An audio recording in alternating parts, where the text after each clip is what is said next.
lovely good morning to you. Thank you for joining us on the Camnet TV Breakfast Show on the 31st of May 2024 as we get to conclude the month of May and also get to welcome the June in the month of 2024 at the helm of a lot of activities that are happening. And I know one of those activities that are going to happen today is knowing the fate as far as the fuel pump price is concerned for the month of June, after we saw some changes at the Energy Regulation Board, that is ERB, with the chairmanship as well as the managing director. Those are some of the perspectives that we shall also be getting to look at this morning, and also are waiting to hear from you in terms of what has been happening on the country's political landscape. We've seen a lot of activities also get to unfold from various fora, and those are some of the stories that we'll also be looking forward to getting your perspective on, even as we get to dive into how the show is going to be. I'm Nelson Zulu, and just like it is on a Friday, I'm not alone. I'm always joined by the man in blue who wears a blue hat in Tabelo, Joe Simata. Of course. And I'm glad to have you this morning. Good morning, Joe. Okay, good morning, Nelson. You seem to be having a very good morning. Yeah, it is a very good morning. Come on, it's a Friday. What do you expect? It's a Friday. We're going towards the weekend, and of course, we have to be in high spirits. We have to be happy that the good Lord has been gracious. It hasn't been an easy 5 days, but finally we are here, and all thanks and praises to the good Lord. I can see signs are really showing that they are becoming big machines. So we'll give it to you. We'll give it to you as the weekend comes. All right, let's get to jump into our first segment this morning, which is the health corner, as we get to look at some of the healthy tips, as well as getting to understand what do we need to do, especially when we come to such a season, especially the cold. We know for a fact that flu, coffee would be one of the characteristics of this new weather that we're about to delve into come tomorrow, right? I know Dr. Nakubiana Mufaya is on standby to give us that insight. Keep it on Camnet TV, not just another channel.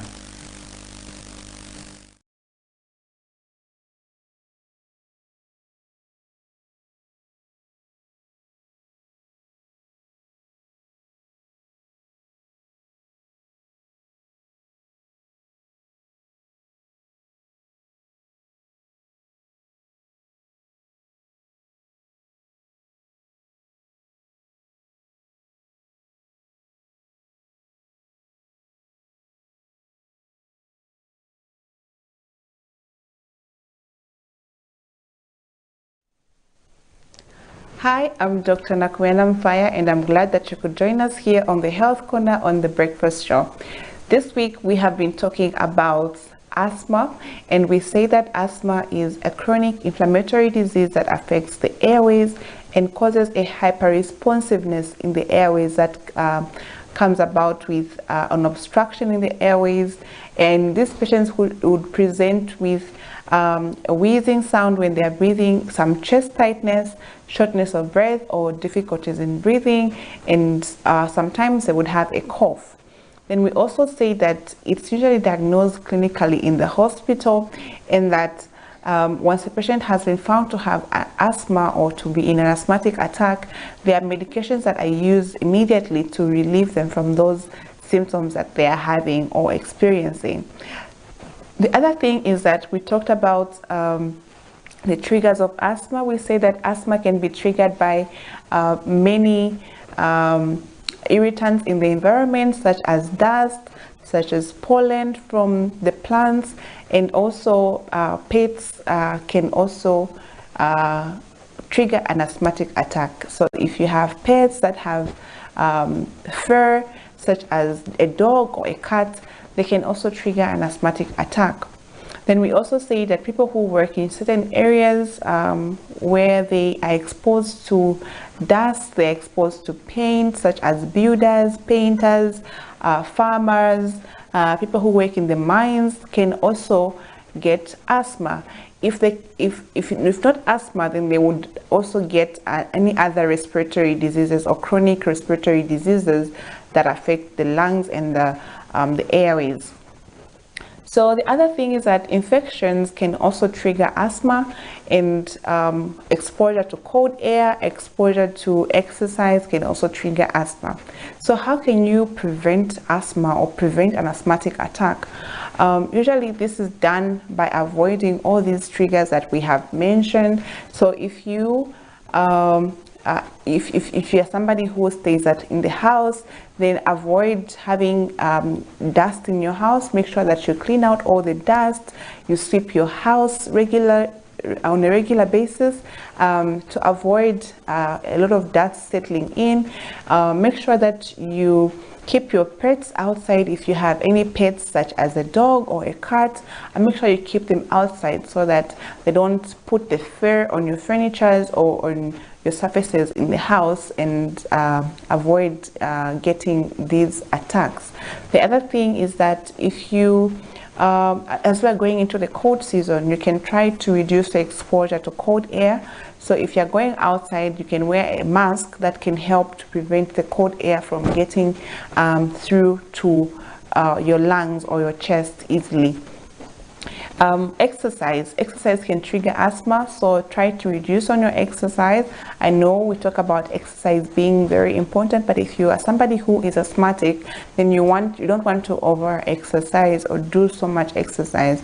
So if you know that whenever you exercise or whenever you do certain activities, it triggers your asthma, then you can avoid doing those activities, just so that you don't have these asthmatic attacks, because they are deadly, and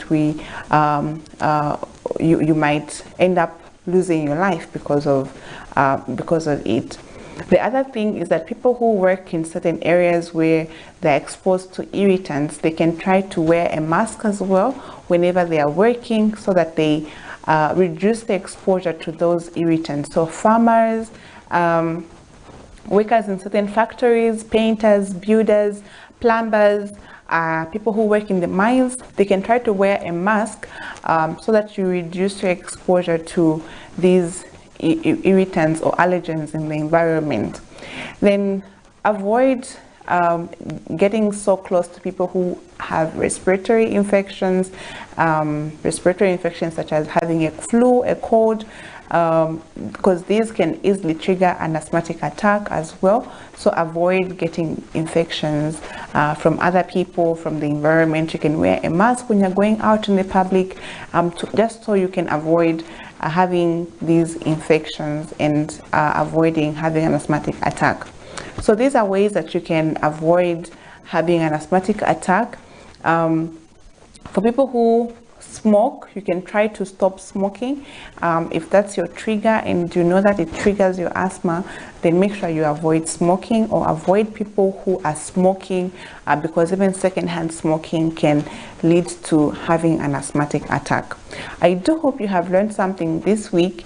If you have any questions, you can reach out to me on Facebook at Dr. Nakubiana Mfaya, and if you need to watch the other videos, you can watch them on YouTube as well at Dr. Nakubiana Mfaya.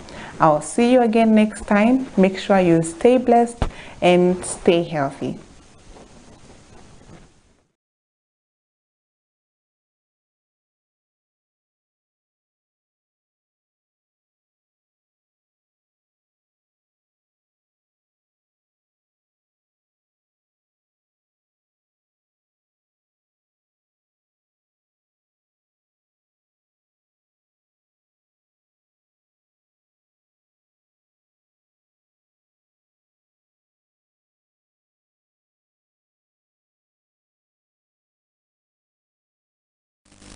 Thank you so much for still staying tuned to Camnet TV this morning. That was Dr. Nakubiana Mfaya with the topic, how to prevent asthmatic attack. We are pretty much sure that you also did learn one or two things, and just like we continue indicating, you can bring forth those topics that you feel should be tackled on that segment, and we'll be more than glad to actually have those topics and be tackled to ensure that we educate one another, because our role encompasses educating as well as informing the masses, aside from ensuring that we keep you entertained. Right, let's now get to look at how the Kwacha is performing against the major convertibles. That is one of our role is in ensuring that we educate or inform you in terms of the current happenings, for we know that actually the country's inflation rate also has continued to increase. Should be the 8th time that we've seen in a row that the country's inflation continues to escalate. But does this have a trickle in terms of ensuring that our foreign currency or our foreign exchange market gets to stabilize vis-a-vis the local one? Let's get to look at how that market looks like this morning, even as we close down to the new month. Right, Joe? Okay, let's get into it, Nelson. The Great British Pound is buying at 34 kwacha 15 ngwe and selling at 34 kwacha 82 ngwe, and the United States dollar is buying at 26 kwacha 84 ngwe and selling at 27 kwacha 36 ngwe. The euro is buying at 29 kwacha and selling at 29 kwacha 63 ngwe. The South African rand is buying at 1 kwacha 44 ngwe and selling at 1 kwacha 47 ngwe. And obviously the foreign exchange rate was updated today, 31st May 2024 at exactly 0739. And obviously, eyes on the ball, we are looking at the United States dollar against the kwacha, and you can see that it's still at 27 kwacha 36 ngwe. However, these foreign exchange rates do vary from bank to bank and from bureau to bureau, Nelson. And obviously, like we keep on saying, that the kwacha against the dollar has been swinging like a pendulum from 25, 26, 27, and we haven't seen much change. Nelson, we are closing the week at 27 kwacha 36 ngwe. Indeed, we're closing at that stage, and most questions really that might be coming is looking at that being a major factor when we look at the fuel pump price review. Does it mean that it is also one of the considerations that is going to be put, especially that today ERB is supposed to announce the fuel pump price? What's going to be the case? Are we seeing an increase because we've not seen any stability with regards to the local currency vis-a-vis the foreign one, which is the United States dollar? And of course, because when we talk about transactions being made or in terms of fuel, we're talking about barrels being made using United States dollar, and if your local currency doesn't have the purchasing power, it means it's being tackled by the foreign one, which is in this case the United States dollar. But is it going to be lowered when it comes to the fuel pump price, or maintained or increased? That's a question that you and I will be begging for an answer come at maybe 17:30, 18 o'clock. We shall have an indication in terms of what would be the case. And first of all, let's introduce our guest here, Mr. Fabian Mutale. He is a democracy activist or advocate. Thank you so much for joining us, Mr. Mutale. Oh, thank you, Joe, and thank you, Nelson. Good morning, viewers. Pleasure to have you again. It's good to have you here. No, it is a pleasure to be on Camnet. Since we are talking about the Energy Regulation Board, ERB, this will be a test for the new board chairperson, and obviously his new DG, Director General at the Energy Regulation Board. Obviously, their task is to make sure the fuel pump prices are stabilized or reduced, where a Zambian, an ordinary Zambian, is able to feel the price of fuel. They are able to afford the price of fuel. Unlike what is happening where there are complaints or concerns that there's pain at the pump. Mr. Mutale, what are your expectations? 17 hours, 16 hours, we'll be seeing ERB having a press briefing. What are your expectations? My expectations are not so much because looking at the exchange rate, it's still at 27.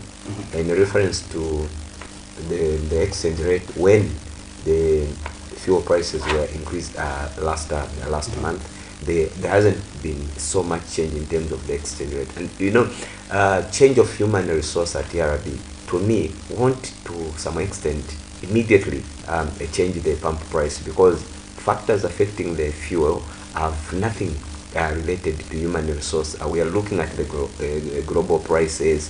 Right now, our major export earner, which is copper, we are not yet so much into massive production, because the more we export, that's how we get forex. So in those lines, I don't see a lot of change unless something of the extraordinary happens.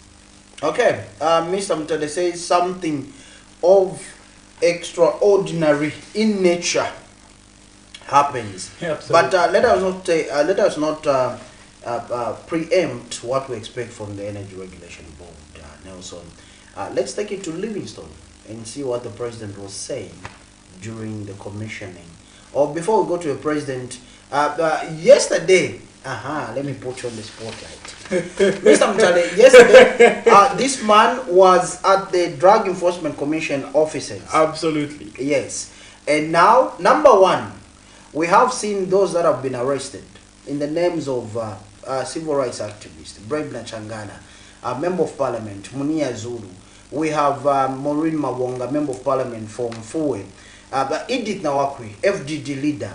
They have been, again, the pastor, the clergyman, Pastor Danny Pole, they have been given fresh new charges of espionage.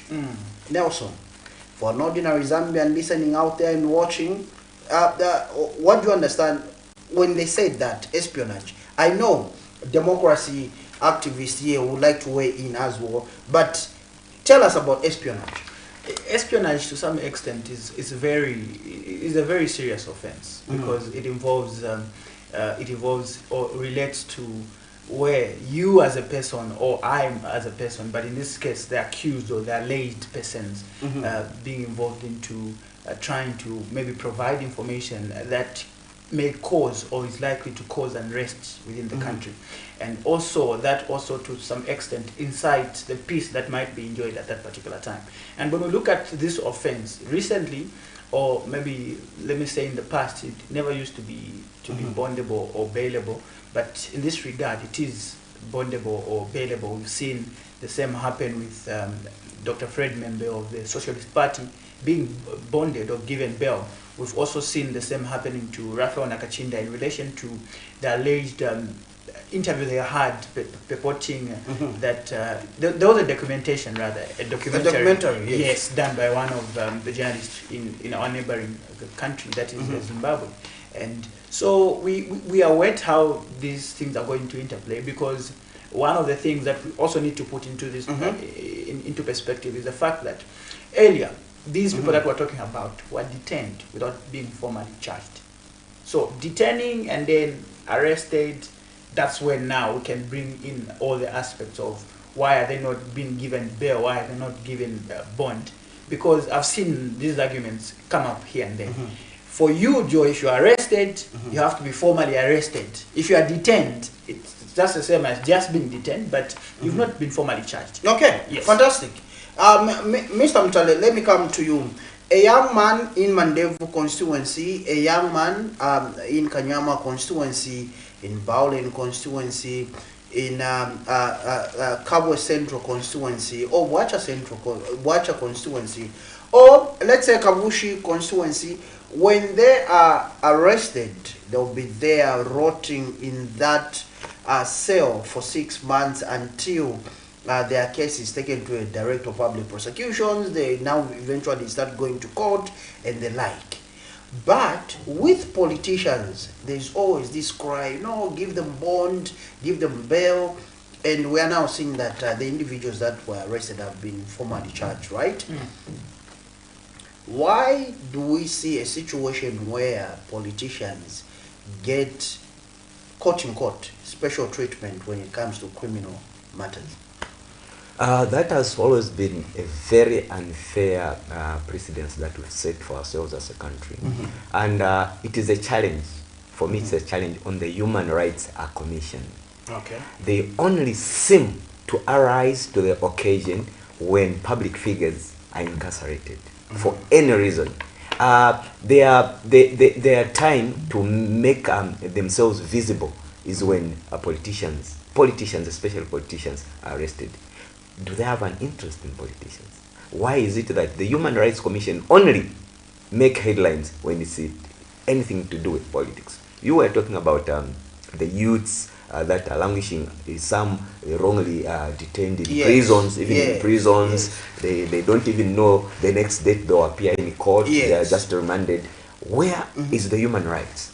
It is a challenge on the human rights. I implore the human rights director to quickly change the narrative. We are not going to be talking about the same thing year in year. It hasn't started now. Are it has politicians been too special in this country? That is the impression that the human rights is trying to portray now, because the human rights per se only make headlines on these politicians. I've never maybe it passed me. I've never had Human Rights Commission even doing a documentary to say we went to these police cells where we found these youths, they were complaining about having been detained. I've never heard human rights going to prison publicly saying, no, we found these people that have never been on trial and this is what we are doing. It's only when a politician is found wanting. Could it be that we've given ourselves some sort of a wrong dose of a particular medication in having a law that does not favor everyone? It's not a wrong law. It is the mindset that we've said. We think a politician is above everyone else, which should not be the case. A politician is human, just like you, Joe, just like you, Nelson, who should be treated equally and fairly as regards to the law. The law, when abrogated, should be looked at without any human face. Look here, we should reach a stage where Joe is looked at as an offender or otherwise. We should reach a stage where even a politician is looked at as an offender, not because they have got a political tag. Recently, we are awash with some issues of hate speech. Joe, imagine what some politicians have been saying in this country if it was an ordinary person.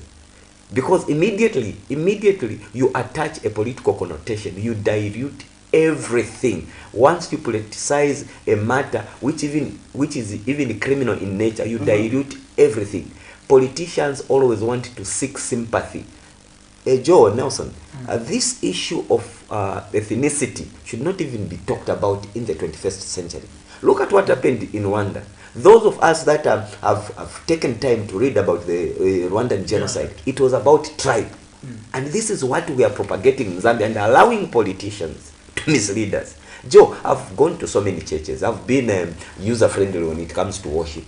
I've never heard any pastor, any priest, or any clergyman talk about tribe in their sermons. It is always about politicians. I'm now thinking maybe beyond criminalizing the issue of hate speech and tribal talk, we should actually go further and make it non-bearable or non-bondable. Maybe it will be a deterrent to these politicians. Because most of the cases that are non-bondable and non-bearable, most politicians don't commit to them. That's why you can't hear any politician to say they've been arrested for narcotic substances. And let me find out from you, Mr. Fabian, you being a champion of democracy, and obviously Nelson would weigh in also on this.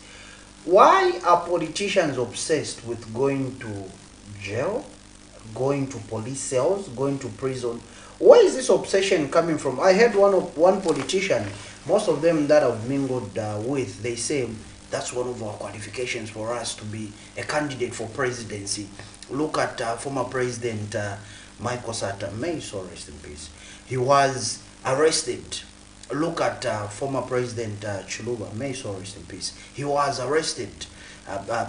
Even the founding father was arrested. This is our ticket to be deemed as politically fit and for us to be political candidates. Even President Alain Chilema, the incumbent president, was arrested, even served in Mukobeko maximum prison. My question is, why are especially young politicians, I don't know whether it's being misled or being too excited with being an office bearer of a particular office, why are they so obsessed with prison cells and going to jail? Joe, that is loop-sided thinking. Look, it is the reasons for which you're going to prison. You cannot equate the incarceration of our founding president going to prison to what some of these people, these current politicians, go to prison for. It's criminal charges. You cannot say because Kaunda went to prison, then when I also go to prison. But you've heard that talk. Yes, I've heard that talk. You've heard that talk. Look here, politics unfortunately has been diluted to a thinking where you feel when you do publicity stunts, then you're stunning. Those court cases, those people that say when you go to prison, then you are headed to State House, those are just publicity stunts. You've just mentioned to say the current president served a sentence. I just wanted to correct you. He never served. He was actually in remand. He was detained. He was in remand. Now, for what reasons was he detained? It was related to politics. There's a difference between being taken to police for criminal charges bordering on, for instance, theft, as opposed to cases that are politically inclined. But at the end of the day, it's jail. Jail, but whether you are in prison cells or you've been convicted and taken to a correctional facility. Joe, how many people have gone to prison that have never become president? No. It's not a prerequisite. I want you to unmask the perception that these politicians hold dear to their hearts, that it's okay for them. It's a prerequisite to become a presidential candidate. You'll be deemed politically fit. You have to get into their minds to understand this, because even yesterday I had Ibrahim Mwamba here. He was asking me the same thing. He's a youth advocate. He's politically charged, politically active. He was telling me that he has been to Chimbokaila, he has been in prison cells, and it's the same thing with most of these politicians. They say these things. For them, it's a prerequisite for being deemed politically fit. It's more like him being a journalist.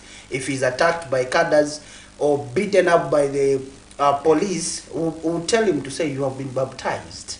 Journalistically. So even politicians believe that.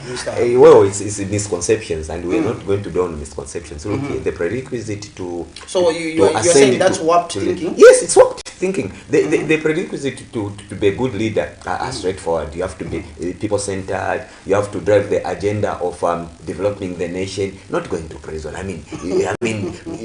I remember this. Look here, there's so much even stigma up to this time about ex-convicts. People cannot even be employed by the virtue of being to prison. I think once we start inculcating research into young politicians, then we're misleading them.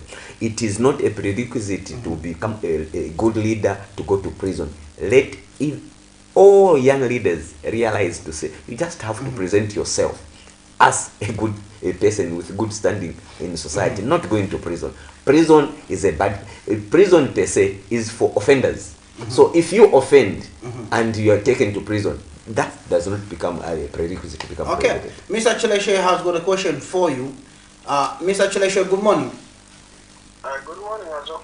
Good morning, Bachesh. Good morning. Okay. Let me ask something. Like you have reported, when these politicians are doing this, and as citizens we are treating them like so special. My question will be, what can we do now instead of us just talking? Because okay.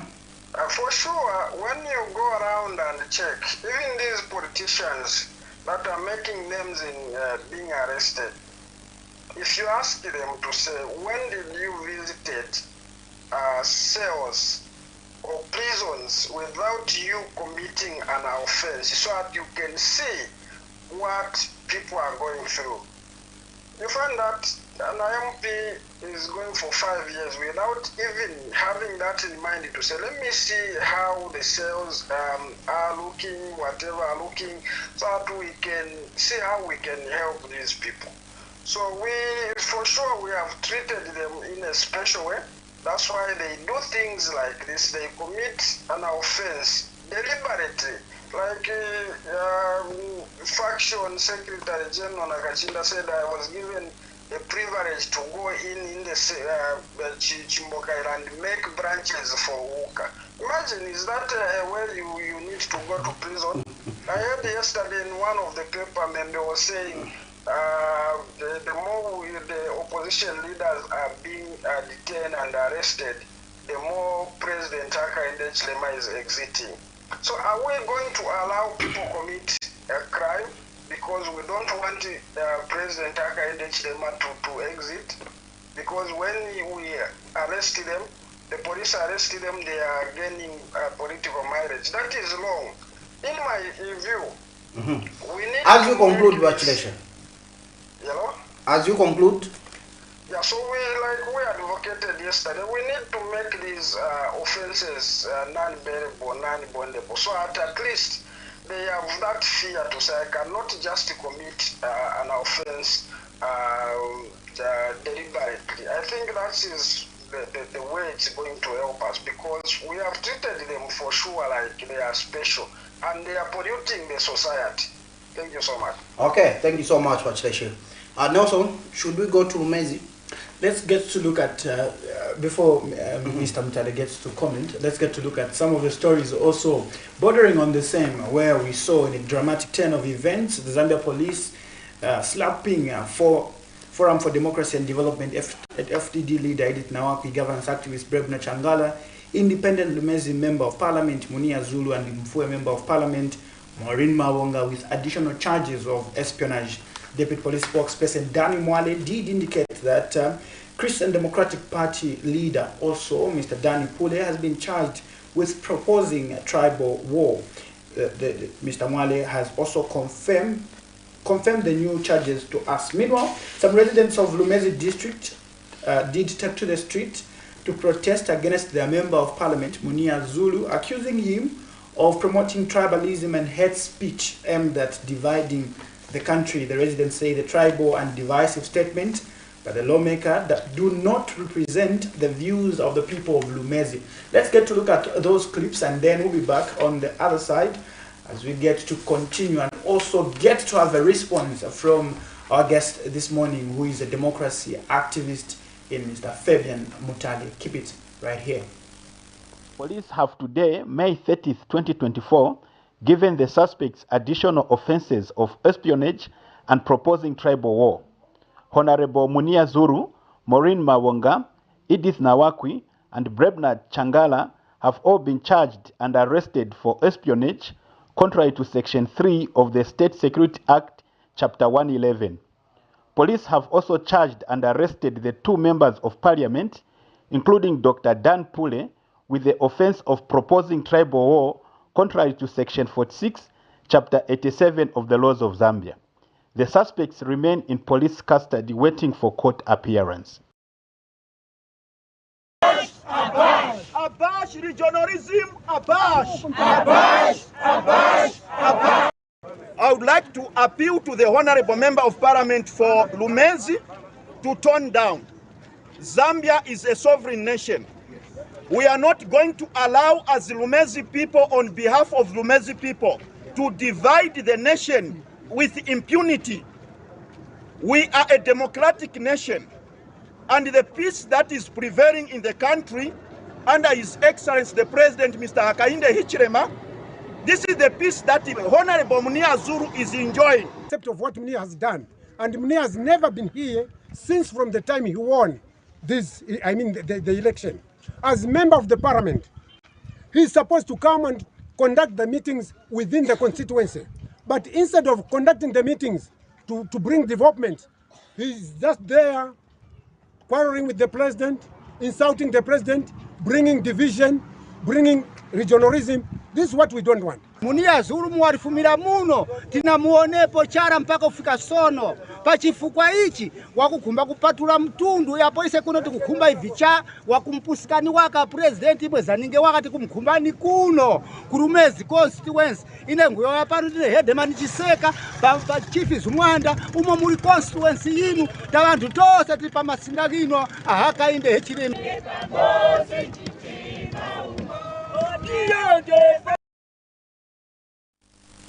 Those were some of the clips that we did look at bordering on hate speech, as well as issues relating to espionage, where we also saw some residents or alleged UPND supporters in Lumezi constituency of Eastern Province also coming to the fore and protesting against their member of parliament, Munia Zulu, who is actually detained over issues relating to espionage. And we also saw the same being the case for FDD leader Edith Nawakwi, as well as Mr. Danny Pule, as well as Irene Mavonga, who is a member of parliament, not forgetting Brebna Changala. Now, Mr. Mtali, before you get to also react, there was a question from Mr. Chileshe, our earlier caller there, who did indicate that we are in this mess now, where we are alleging that some politicians are being given special treatment when it comes to issues relating to facing criminal charges. We do have a before caller court. now.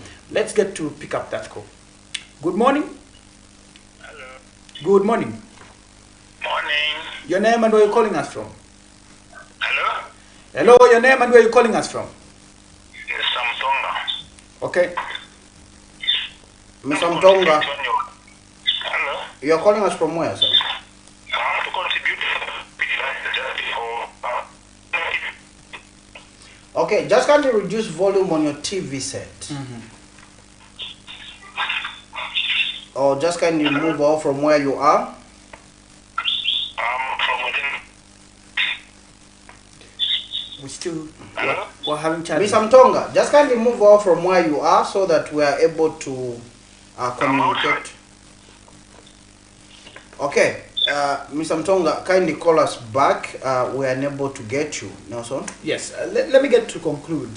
Or let me get to also rephrase that question that Mr. Chileshe did ask, where he was alleging that we've given special treatment to politicians in the disguise of providing police bond bail to them when they are found on the flip side of the law.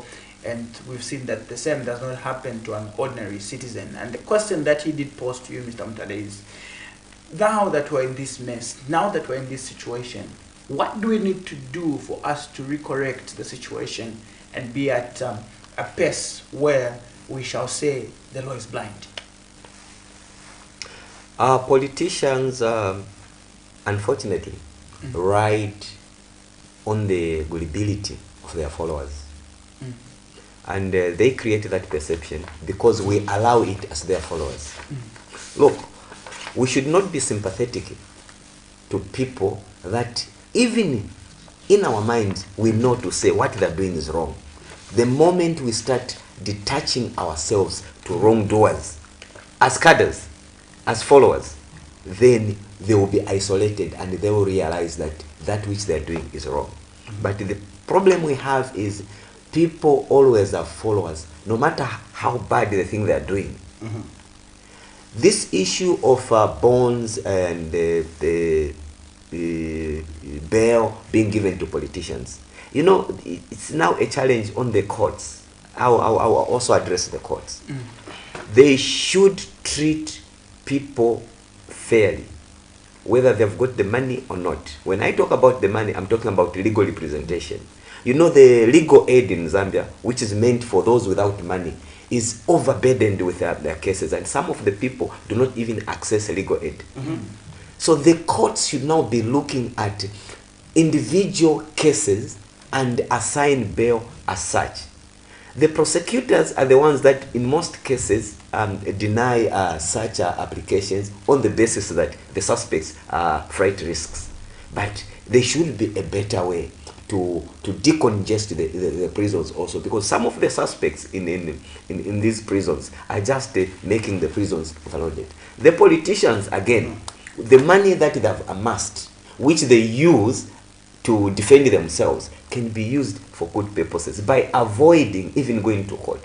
Look at most of the cases that these politicians are slapped with. They are to do with their carelessness. Most of them in the way they amass the wealth or the way they come out politically. So it's self-inflicted cases that to me can be avoided. Let me throw this perspective to you. As a democracy activist, is politics in Zambia really for the benefit of the marginalized citizens or for those that are actually spearheading the same or the said political agenda? Politics in Zambia, unfortunately, is for personal benefits. That's why you can see people trying to come back even when they have nothing to offer. You and me know the country went through under the previous regime. I shudder to even think that someone can even come back and start advocating that they want to rule this country again. The cases now, the political cases that some named politicians are facing, including their family members, are bordered on looting national resources. Suspect as they are, but the purpose politicians want to come to the fore is for their personal interest. So building up on what Nelson has said, then should we see the law being bended, being obscured just because it's a politician involved? Because we have given examples of those without money that are in police custody right now. When their relatives ask, they'll be told, no, your case hasn't yet been taken to the Director of Public Prosecutions. You should be waiting. But here's a politician who just entered prison cells barely 5 days ago. You know what I mean? So should we then see the law being tempered with just because it's a politician involved? And again, on that one, is this then making members of the public to lose confidence in the police and also in our judiciary? Yes, indeed, Joe. Look here, we have so many poor people. I'm using the word poor in the context of not having legal representation. Those people that can never even see the inside of court, on the premise that the matter is still being investigated. 6 months. Yes, on the premise that the matter is being investigated. I've had instances where a docket is only written on the day of someone going to court. Meanwhile, they've been in police custody for longer than necessary. This has not started now. This has been there. Now it's a challenge again on the police. How can it be corrected? It can be corrected if the police operate professionally. If the police themselves realize to say, those people they keep are humans too. It is a challenge on the police, especially the CIO department, which is vested with responsibility to process these cases. Let them do due diligence in the shortest possible time, so that they make a decision either to bond someone while investigations are going on, and put a waiver that is limiting to the suspect to escape. There are a lot of conditions that they can be attached to police bond, because they have got the authority to give police bond, even at the police. Yes, but why don't they do it? Heavens no. So it is a call on those charged with responsibility, in this case the CIOs in respective police posts and the police stations. We cannot be pointing a finger now to even to the leadership. The leadership have got other things to do. It is not the leaders or the political leaders that detain these people. It's the police. Okay. 60 years after independence, Mr. Mutale, you are a defender of democracy. You are an advocate of democracy. Let me ask you this question. When you take a survey in these communities, in the markets, in the bus stations, and you ask the confidence that members of the public have in the police service, in the judiciary, they'll tell you that they have no confidence. A young man, a young lady who steal a chicken, they'll be given 5 years imprisonment with hard labor. A non-politician who steal funds from this country, abuse rights of citizens in this country, and they'll be given 1 year suspended sentence. Are we a joking country? Are we serious with what we do as a country, Mr. Fabian? No, that is lack of seriousness. Look, that's why I'm appealing. Then why should the law be selective? The law has been seemingly be portrayed as being selective because of the so-called public outcry. Who cries out for the politicians? It's you and me. We have created a perception where a politician is untouchable. You and me, we're the people. Okay. We don't look at what offense a politician has committed. Look, this country was looted, and the politicians are using the same money to come back to us and agitate and advocate violence. Who do they use? You and me. So we should reach a stage where we start looking at these politicians as criminals if they've offended, not as heroes. And then that mindset in them will start changing. We should not be applauding. I shudder to even look at youths escorting a criminal, even if the law says you are innocent until proven guilty. But some things are too obvious. You Joe and me, we know our lifestyle. If today,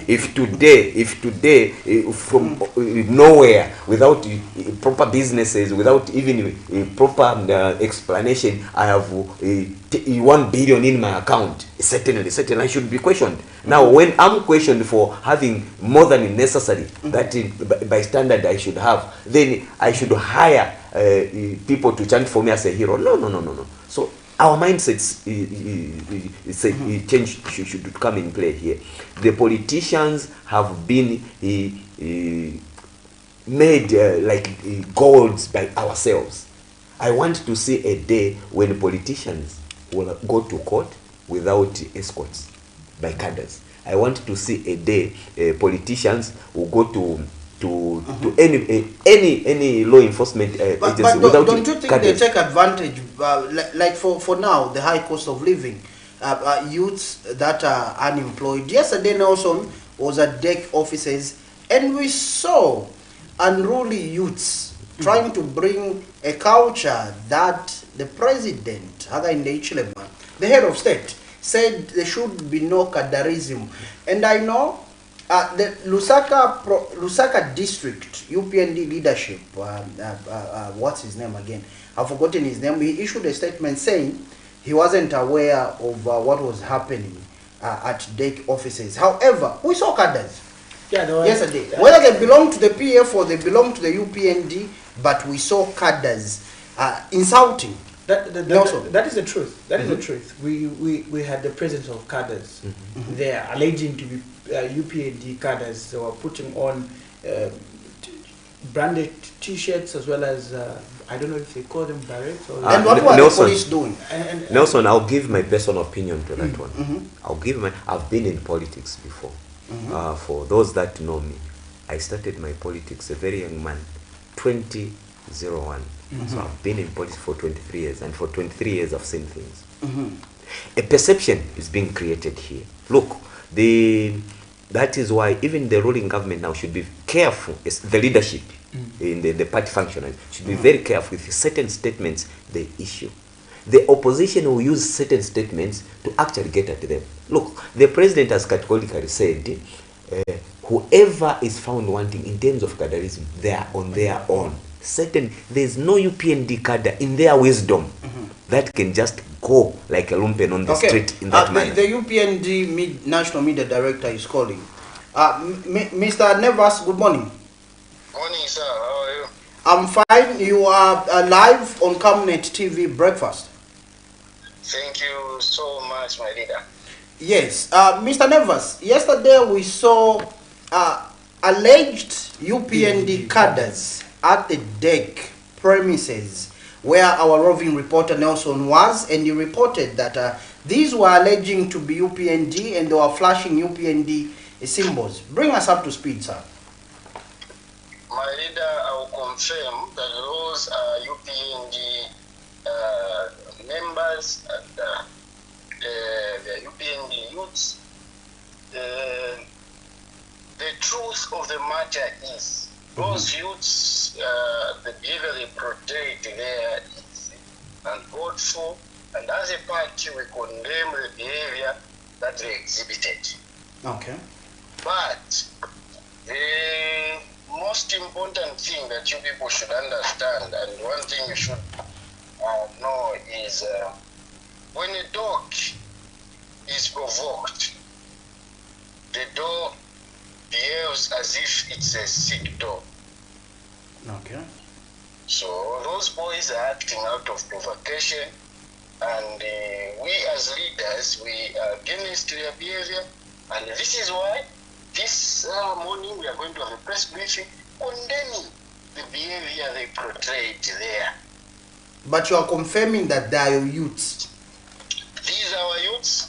Okay. We're just trying to demonstrate and also trying to show their displeasure over whatsoever that is happening and the provocation, because these are the youths who are having personal issues with the PF members. Absolutely. Now, I would like to also pitch in a question to you, and as an administration or as a leadership of Lusaka province, how are you ensuring that you uphold the call by the president that cadres should not actually go and begin to destabilize the peace that might be there? Because we did see these cadres allege that they're going to pounce on anyone who was suspected to be supporter of the PF, as well as also claiming that they smashed the vehicle for the former president. There is nothing like that is going to happen. We can just assure you that the leadership has come in to try and control this situation, because what really has been a challenge is that these are the youths who have been beaten. These are the youths who have been tortured. And seeing the same people that were torturing them, yes, in a manner that is not called for, at the end of the day, they raise their tempers. But at the end of the day, it's an issue of leadership to come in and try and stabilize all these things. There's nothing like instability. Everything is under control, and these youths have already been talked to, and some have already received the expulsion letters. Okay. Now, Mr. Devas, there's a concern that this behavior that was exhibited yesterday kind of reminds the Zambian people of what they used to go through in the previous administration. And if you remember, it all started like this. There was no violence, but cadres were there. And eventually, violence started, insult started, and these youths were insulting yesterday. Are we not seeing a season 2 of what the PF used to do with their cadres? Our youths are not violent youths, number one. This is one thing you need to understand. If they were violent, they could have gone physically, beating people in the street, doing whatsoever. They are trying to demonstrate, but the only mistake they made was insulting leaders. We, as UPND leadership, we don't allow any member to insult anyone and to insult leadership, because this leadership, away from politics, these are our parents, these are our fathers, and we are trying to inculcate that mind in them, because we are coming from a brutal regime where they thought it was normal. Okay. Because of what they went through. So we as leadership, we are coming in and we've already been in touch with these youths, and we are talking to them and we are counseling them so that they understand that this is what we mean as UPND. So we can rest assure the Zambian people that there will be no such a kind of regime that will come and bring confusion in this country. There is no, as long as we are in power, our youths are going to be under control, and everything will be under control. Okay, Nelson? No, we thank you so much for that clarification, and we hope that it's going to be the case on the ground. Okay, do you have any last words? My last words to the Zambian is, please, these are our children. They are coming from our homes. Let's help one another in counseling our youth, and also making them understand that that pain you went through should heal, and we as leaders should make sure that we, even church mother bodies should come in and counsel these children. These are children who are coming from different churches, different homes.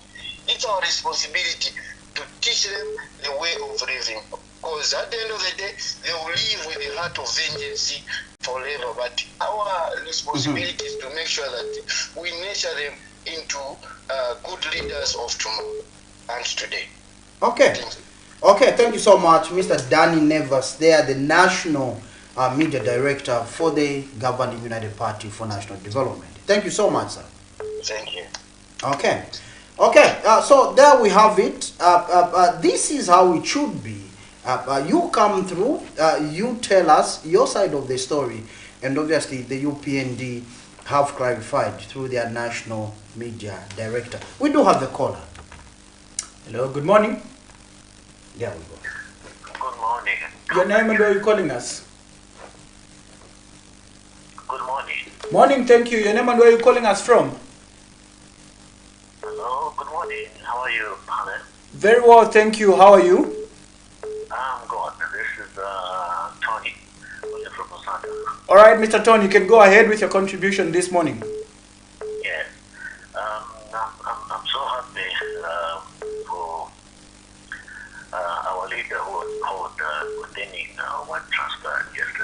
This is where to go. We need to take responsibility as leaders. It calls a spade a spade. You know, some of us were hate so much. You know, those of us that supported UPND and HHP power to lead this country.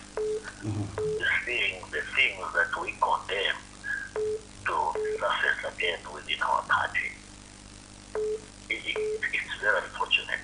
And I think as leaders, what I would urge those in leadership, such people, they need to be fished out and condemned, and probably, especially if at home they have committed any crime, like videos are all over social media, in South from our head of state. Yes, we voted against him because of this kind of behavior. And for our youth to be insulting, I think this is going beyond, and it is just taking so much, especially to those of us that contributed to this party. Okay. In conclusion, Mr. Tony. Sooner or later, you know, our president, the party, will start losing popularity. It's very unfortunate. Let those, because they identify that some of those are not to be cadres. The party, they need to discipline those people. Okay. Okay. That's the contribution I have. Okay. Right. Thank you so much, Mr. Tony, for that contribution. Okay. We do have another caller. Then obviously Mr. Mutale will react. Good morning, Mr. Chileshe. Good morning. Under a minute, I must give myself under a minute. Please. Definitely. Look, when you talk of insults that were in town yesterday for former Republican president, my stance as a member of the UPN is very clear. Any insult that goes to the elderly people, regardless of our political affiliation, is bad. But I have a problem with the PF supporters. Look, we told you guys to say, in fact, if we were PF supporters, you are the one. If you love Edgar Lungu, you would have advised Edgar Lungu to say, our former Republican president, please sit back. Okay, this is what we advise. Look, if you really love President Edgar Lungu, you would have followed the advice to say President Edgar Lungu should not come back into active politics, for him to accord that respect. But I'm not justifying what happened yesterday. But here is a scenario. I just want to analyze under a minute. Scenario. When Camnet received at PF Secretariat, then our former president Edgar Lungu was a Republican president. Did you hear any comment regardless of the songs that were being sung at PF Secretariat? The answer is no. But Chileshe, are you trying to justify what happened yesterday, the insults that were directed at the former head of state? Are you trying to justify that? The national media director of the UPND has condemned. Are you justifying that? So what I'm saying is it was totally wrong. Okay. And those guys were totally wrong. Okay. I have been on record to say tomorrow, me as Chileshe, I am aware to say President Hakainde Chilema tomorrow will be the former head of state.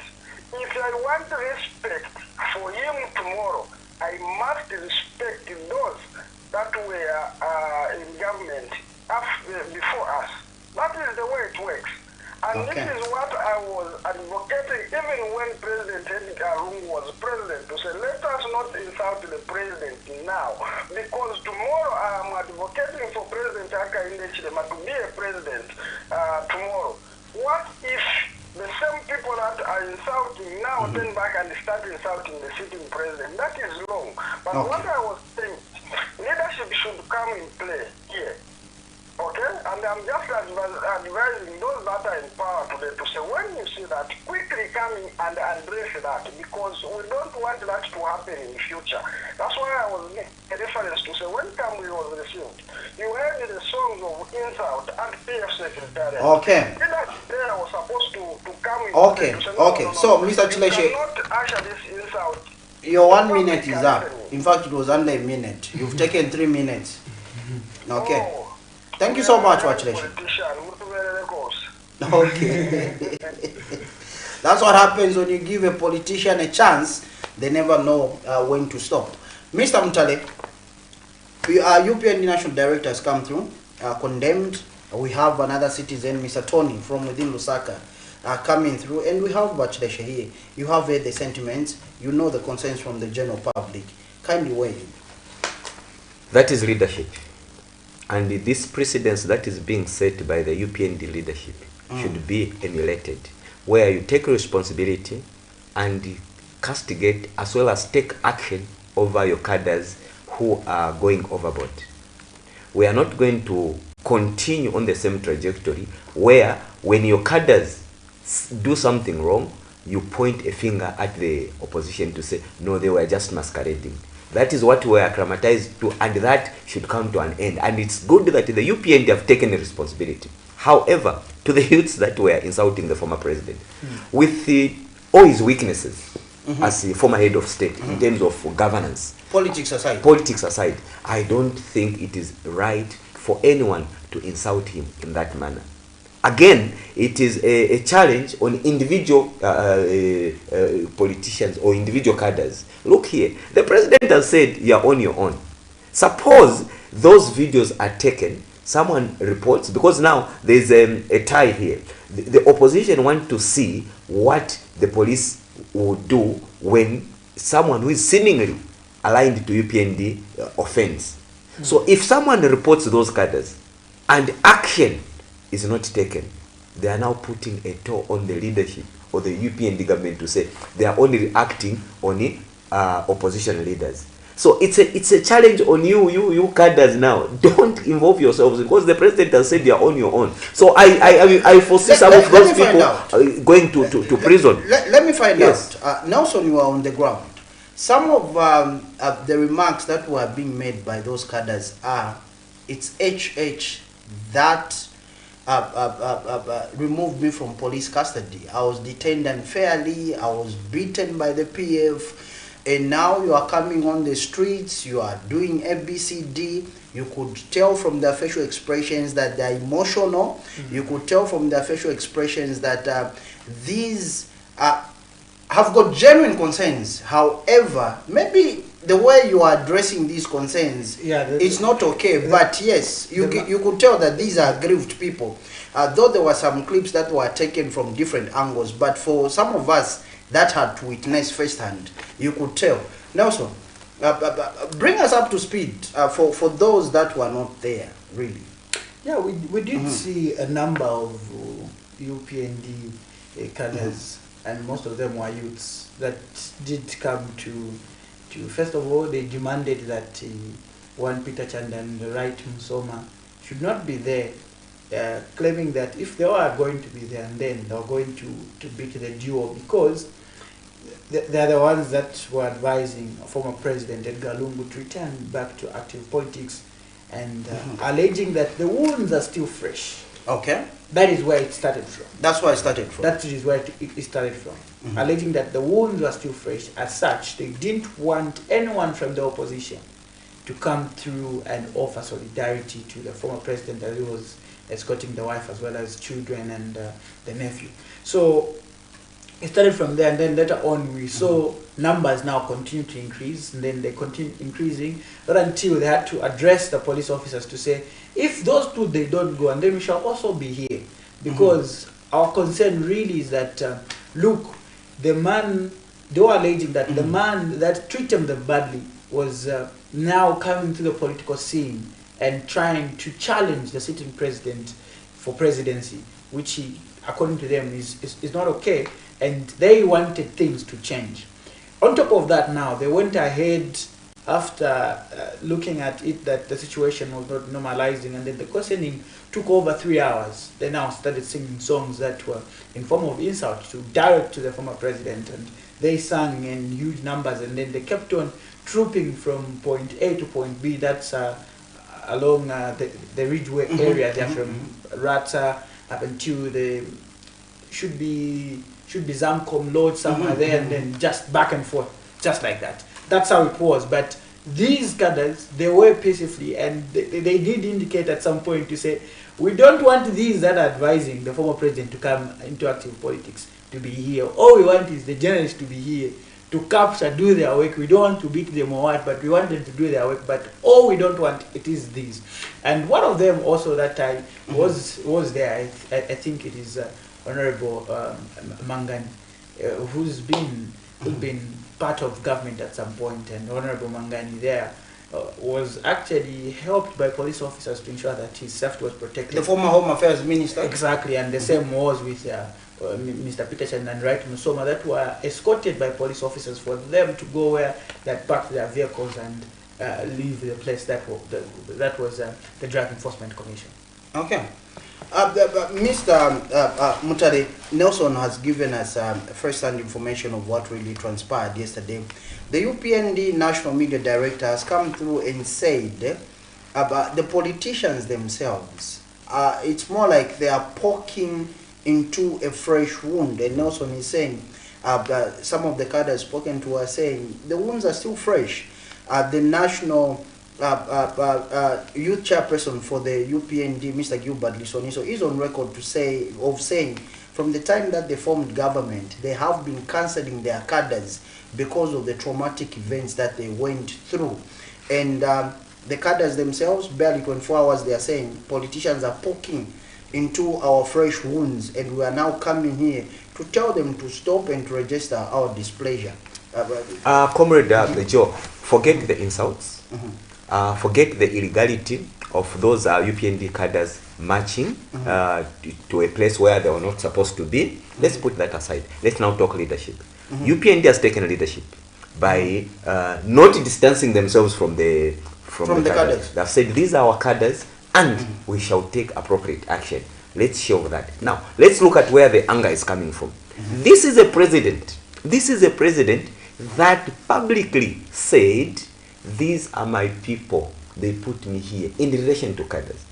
So these cadres, the former president, yes. Okay. So these cadres now have got a personal beef with a person who was a commander. May I call him a commander of cadres?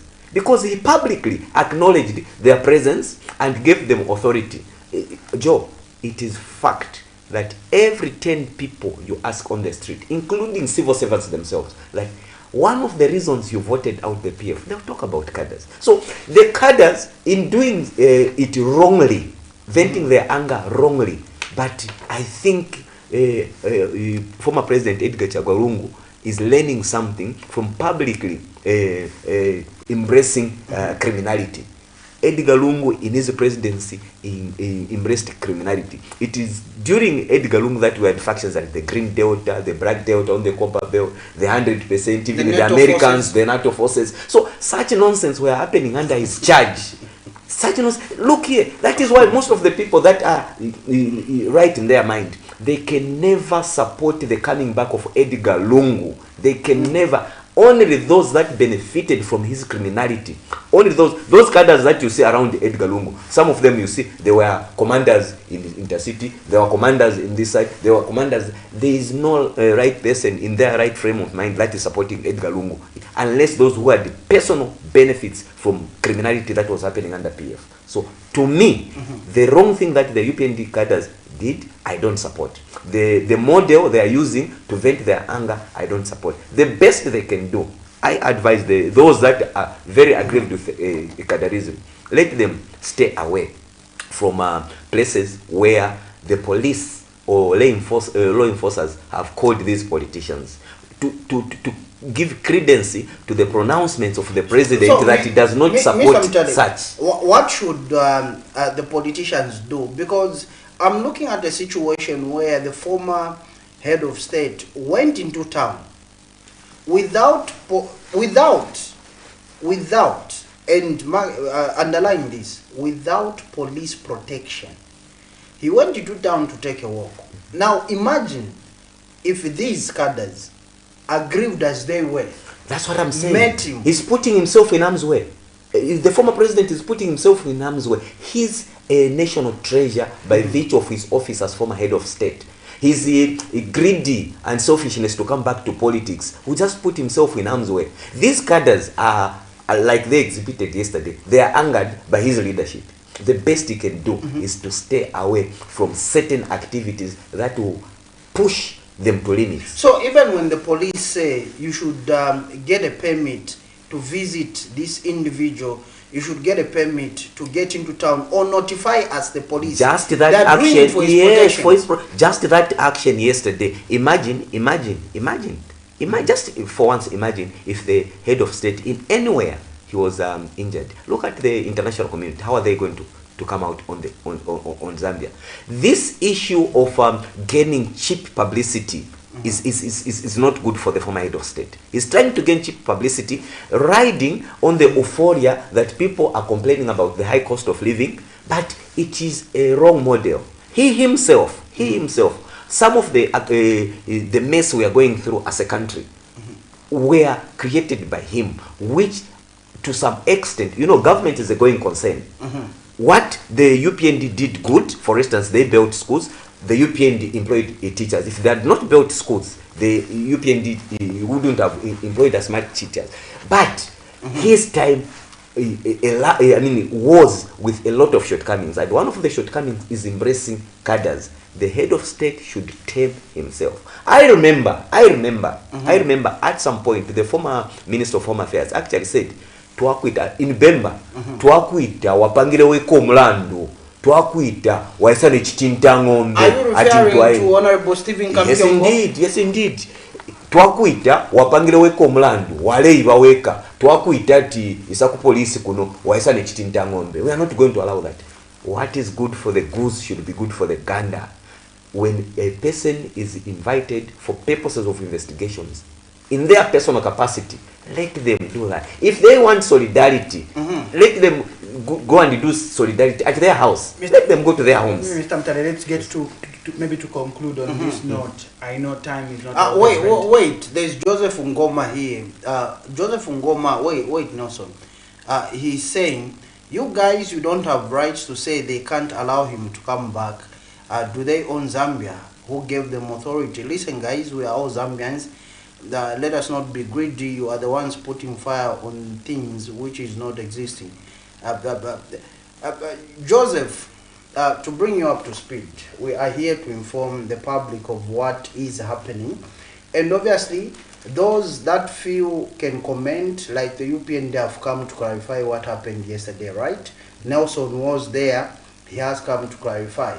When we are dealing with matters of national interest and matters of national importance, please, we urge you, dear viewers, remove, number one, political lenses. That's the problem. Two, remove emotions. These are national matters. Remove emotions. Let us discuss, debate soberly, and let us not attack ourselves. Please. Like you said, Joseph Ngoma, we are all Zambians. So let's advise each other. Just on that one, this is the perception that we need to change. It's only the politicians that have got the right. While Zambians don't have the right to complain that we are misled by a particular leader. No. Let people express themselves. Of course, not in a bad way, but they should come out. They should express themselves. They should not do it illegally, but correctly. Just telling everyone to say, no, the former head of state has got rights to come back to police. Yes, he's got his rights, but we are also advising to say, he is the worst that Zambia can have under the circumstances, because he has not even he told us what he's going to do better than what he did, or what he's going to do in relation to how bad he ruled this country. Are those your closing remarks, Mr. Mutale? Because we've just tried. In my closing remarks, maybe let me just under 1 minute. Okay. The opposition, I urge the opposition. This is time to start unveiling your manifestos. This issue of crying lion whenever you're given a platform on the media is not helping Zambians. Zambians want hope from you. You aspire to lead this country. Give us a roadmap. as opposed to always crying victimization. I think those are my closing remarks. Okay. Mr. Mutale, thank you so much, and thank you to the viewers, including Joseph Ngoma. We do appreciate you. Thank you so much to all the viewers that came through. And your phone line is Bacheleshe. Thank you so much for being consistent. Mr. Tony from within Lusaka, we appreciate you, sir. Thank you so much. Nelson? Yes, and that's how we get to wrap the month of May on a high note. And thank you so much for all those calls that did come through. And we wish you nothing but the very best of what June has to offer. Continue offering us that support, as well as on behalf of our technician upstairs in Elijah Chifita. Thank you so much for the smooth transmission. We call it a wrap, and wishing you all the best, wishing you all the best as we get to the weekend, and looking forward to seeing you in the month of June. As it is, keep it on Camnet TV, not just another channel. Whatever you do for yourself, remember to be very I'm supposed myself. to give a shout out, Nelson. Sorry. Nicholas Lenga, thank you so much, my brother there and friend. Thank you so much. We do appreciate you, including Mr. Kings Kasanga. Thank you so much. And also a shout out, since it's a shout out, I shout out to all the politicians to refrain from dividing this country through hate speech.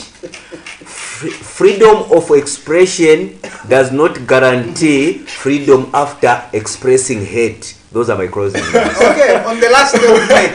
Last day of May, we are closing on a peaceful note, and that is how it is. Just keep it on Camnet TV, not just another channel. Whatever you do for yourself over the weekend, remember to keep yourself very safe, because we still need you. We still need that support, of course, to be ushered or outpoured on Camnet TV. You're the #1 community TV station in the country. The rest is counterfeit. We call it a wrap. Thank you so much.